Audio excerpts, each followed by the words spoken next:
দর্শক, মানিকগঞ্জে operation devil hunt অভিযানে মোট ২৪ জনকে গ্রেপ্তার করেছে। আইনশৃঙ্খলা পরিস্থিতি স্বাভাবিক রাখতে মানিকগঞ্জে যৌথ বাহিনী চলছে বিশেষ অভিযান। এ বিষয়ে বিস্তারিত জানাতে সরাসরি যুক্ত হচ্ছেন সহকর্মী হাসান ফয়জি। ফয়জি, মানিকগঞ্জের আইন শৃঙ্খলা রক্ষায় যৌথ বাহিনীর অপারেশন ডেভিল হান্টের বিস্তারিত জানাবেন।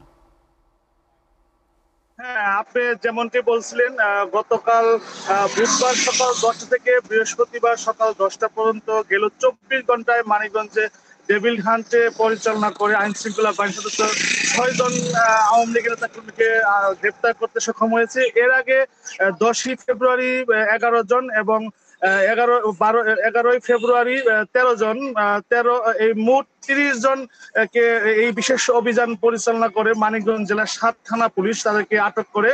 আর তাদেরকে যারা আটক করা হয়েছে তাদের বিরুদ্ধে বৈষম্য ছাত্র আন্দোলন, জনতা আন্দোলনের সময় তাদের বিরুদ্ধে একাধিক মামলা রয়েছে। তাদেরকে আটক করে আইনি প্রক্রিয়া শেষে আদালতের মাধ্যমে ইতিমধ্যে জেল হাজতে প্রেরণ করেছে।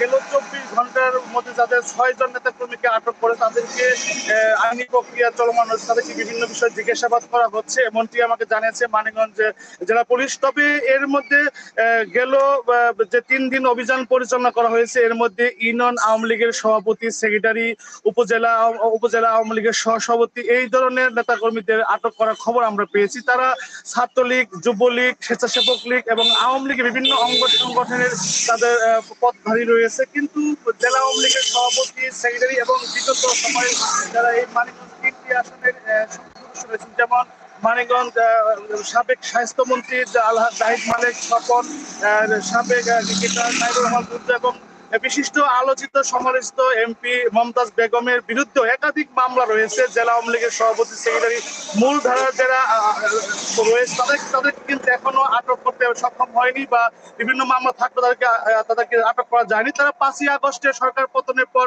আত্মগোপনে রয়েছেন। এছাড়া বিভিন্ন দ্বিতীয় তৃতীয় শ্রেণীর যে নেতাকর্মী রয়েছে তাদের বিরুদ্ধে মামলা থাকলেও তারা কিন্তু প্রকাশ্যে ঘুরে বেরিয়েছেন।